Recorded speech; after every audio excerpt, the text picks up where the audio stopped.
dan antara kita berdoa kepada kesehatan kita masing-masing. Berdoa dimulai.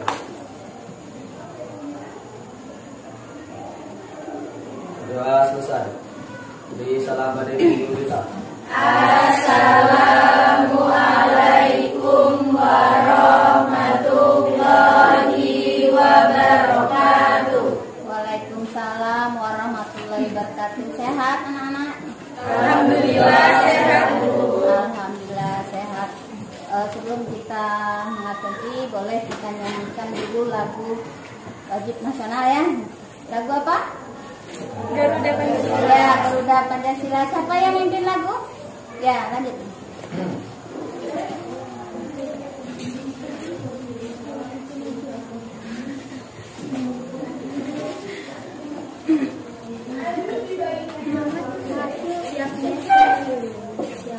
Siap, tidak?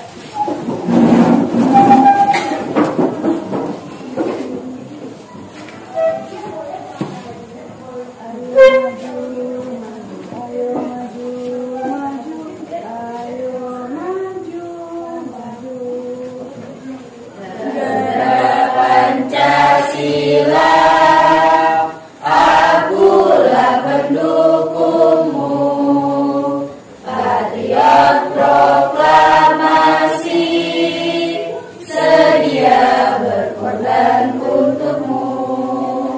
Pancasila dasar negara, rakyat adil makmur sentosa, pribadi bangsaku.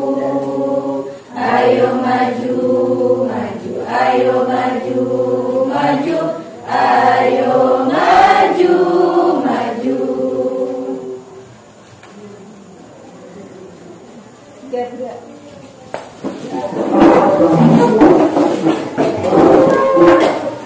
Untuk mulai pelajaran, Ibu absen dulu. Ada yang tidak hadir hari ini? Ada semua. Yang di belakang sekali tidak hadir. Siapa tuh? Yang di bangku belakang sekali? Oh, Isket kemana? Latihan nih. Oh, latihan apa? Latihan paduan suara. Oh, latihan paduan suara. Dalam rangka apa? HUT PGRI. Iya, HUT PGRI ada apa-apa. Kita izinkan dia ya. Berarti yang lainnya hadir semua ya? Iya. Oke, sebelum kita melanjutkan materi kita, Ibu perlu mengulas dulu materi sebelumnya, yaitu tentang demokrasi Pancasila. Siapa yang tahu dengan pengertian daripada demokrasi? Siapa? Demokrasi? Apa demokrasi, Mas? Ya, silakan Ustaz. Demokrasi yaitu yang berhubungan dengan musyawarah. Oh, berhubungan musyawarah. Oke. Ada yang lain, pendapat lain? Tidak ada? Oke. Kalau Pancasila? Ya. Dasar negara. Dasar negara. Boleh. Siapa lagi? Ya, siapa? Pancasila adalah sumber dari segala sumber hukum. Iya, Pancasila merupakan sumber dari segala sumber hukum. Baiklah, kita untuk materi yang sekarang berarti kita materinya sistem hukum dan peradilan di Indonesia. Nah, sebelum kita masuk materi tersebut, siapa yang tahu dengan hukum? Pengertian daripada hukum? Saya, Bu. Ya, Usnul. Hukum yaitu kumpulan peraturan. Apabila peraturan dilanggar, maka akan dikenakan sanksi. Ya. Ada pendapat lain tentang pengertian hukum? Tidak, Bu. Tidak, oke. Oh, baiklah, kita masuk dengan materi dengan kita menampilkan PowerPoint ya. Boleh dilihat di layar dulu. Apa bacanya, Mak? Sistem hukum dan peradilan di Indonesia.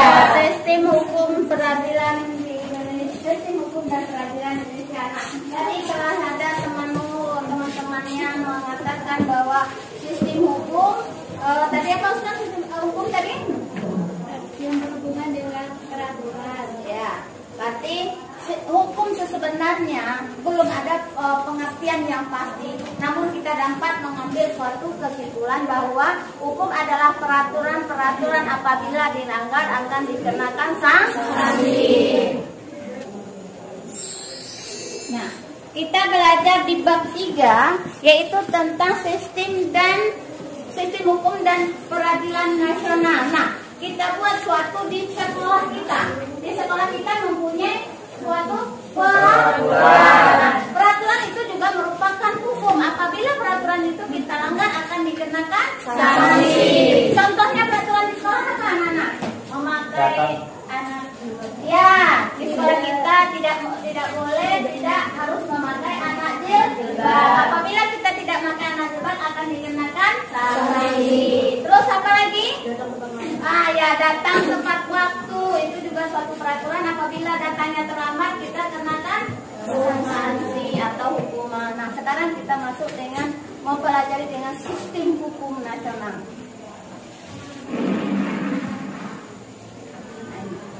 Nah, sistem hukum nasional terdapat dua. Yang pertama tentang hakikat hukum, yang kedua tentang hukum nasional.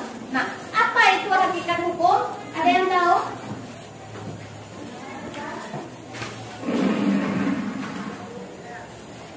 Nah, itu yang pengertian daripada hakikat hukum. Tolong baca terus. Hukum secara umum yaitu seperangkat aturan yang mengatur tingkah laku manusia dalam kehidupan bermasyarakat. Nah, itu ada termasuk pengertian daripada hukum. Hukum secara umum yaitu seperangkat aturan yang mengatur tingkah laku manusia dalam kehidupan bermasyarakat. Nah, apabila hukum ini kita langgar dalam masyarakat akan dikenakan sanksi.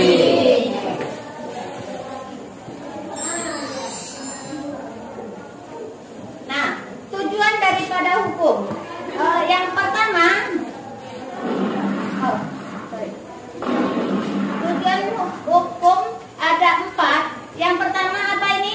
Menciptakan suasana damai. Nah, inilah fungsi atau tujuan daripada hukum diciptakan atau dibuat untuk menciptakan suasana damai dan tertib dalam masyarakat. Nah, begitu juga di sekolah ini diciptakan aturan supaya terdapat kenyamanan dalam proses belajar mengajar. Ini di Indonesia, negara Indonesia mempunyai penggolongan hukum. Yang pertama, siapa yang bacakan yang pertama ini? Nah, penggolongan hukum itu terbagi. Yang pertama berdasarkan sumbernya, yang kedua berdasarkan isinya, yang ketiga berdasarkan bentuknya, yang keempat berdasarkan cara mempertahankannya, yang kelima Berdasarkan waktu berlakunya. Inilah penggolongan hukum. Berarti semua tertera di sini. Oke, ada yang mau tanyakan sampai sini? Nanti baru kita masuk dengan penjelasan daripada penggolongan hukum. Nah, ini Ibu kasih suatu kasus. Ini adalah kasus pembunuhan berencana. Pernah dengar dengan kasus ini? Pernah. Yaitu kasus Kopi Cyanida. Yang siapa korbannya di sini? Mirna. Oke. Ini yang karyawan dengan siswa kita. Pelanggaran HAM di lingkungan sekolah. Ada anak ibu yang sering bolos di sini? Enggak ada. Alhamdulillah, anak ibu sini pada baik-baik semua, tidak ada bolos. Nanti kalau bolos sekolah, Satpol PP-nya yang mengangkat, bukan gurunya lagi.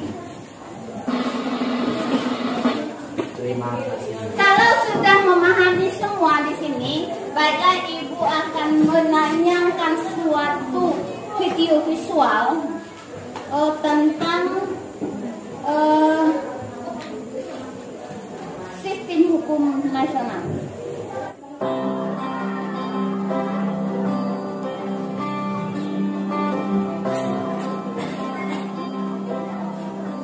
Hai anak-anakku sekalian, saat ini kita akan membahas pembahasan sistem hukum dan peradilan di Indonesia. Pada bab ini, kalian akan diajak untuk menganalisis sistem hukum dan peradilan di Indonesia berdasarkan Undang-Undang Dasar Negara Republik Indonesia tahun 1945. Undang-Undang Dasar Negara Republik Indonesia tahun 1945 hanya membuat ketentuan dasar dan merupakan pakaian dari tata hukum Indonesia. Sampai di situ rangkaian materi sistem hukum dan peradilan Indonesia. Ini adalah video visualnya daripada materi kita tentang sistem hukum. Ada yang mau tanyakan sampai di sini? Kalau tidak ada, baiklah, kita akan menayangkan video tentang kasus pelanggaran hukum. Nah, nanti Ananda sekalian setelah menonton dan mengamati daripada video tersebut, Ananda boleh menganalisa apa saja yang Anda pahami dalam video tersebut. Nanti selesai dari video diputar, kita mempresentasikan. Bisa paham? Bisa. Oke.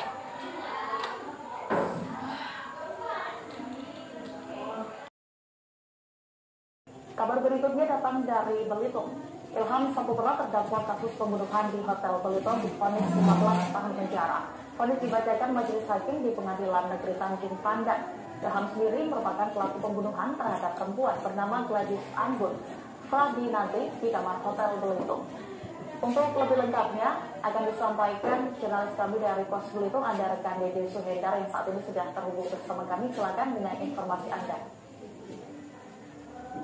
Ya, baik, bisa kami sampaikan mengenai Republik Pandan adalah melakukan fonis 15 tahun kepada terdakwa dan saksi pembunuhan di Hotel Belitung melalui persidangan yang digelar pada Rabu 6 April 2020 kemarin.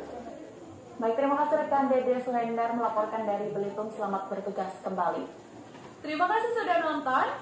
Ini adalah video kasus pembunuhan di Belitung. Nah, siapa yang bisa menganalisa atau mempresentasi dari video tersebut tadi? Dari gambar dari video tersebut kita bisa menganalisis bahwasanya hukum itu memang bersifat memaksa untuk keadilan. Ya kan, sudah membunuh orang berarti harus dikenakan sanksi sesuai dengan apa yang telah dilakukannya. Oke. Nah, itulah daripada kasus pembunuhan tadi. Terima kasih anak-anak ibu semua. Setelah menonton video ini, ibu akan memberikan suatu kasus yang bisa didiskusikan per kelompok. Kelompoknya yang kemarin saja ya, dibagi 4 kelompoknya. Nanti ada 2 kasus yang ibu kasih, yaitu kasus kopi sianida, terus yang kedua kasus Antasari. Pernah dengar kasus Antasari? Itu yang ketua KPK yang membunuh Nasarudin. Nah ya, nanti ada 2 kasus itu. Boleh ibu bisa memberikan suatu kesimpulan daripada pembelajaran kita hari ini. Yang pertama tentang disiplin hukum tentang sistem hukum di Indonesia. Yang pertama dapat ibu sampai kesimpulan, yaitu sesuatu disebut dengan hukum jika mengandung unsur-unsur peraturan mengenai tingkah laku manusia dalam pergaulan masyarakat. Peraturan itu dibuat dan ditetapkan oleh badan-badan resmi yang wajib.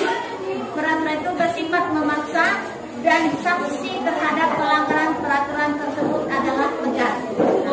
Oke, sudah selesai materi kita hari ini.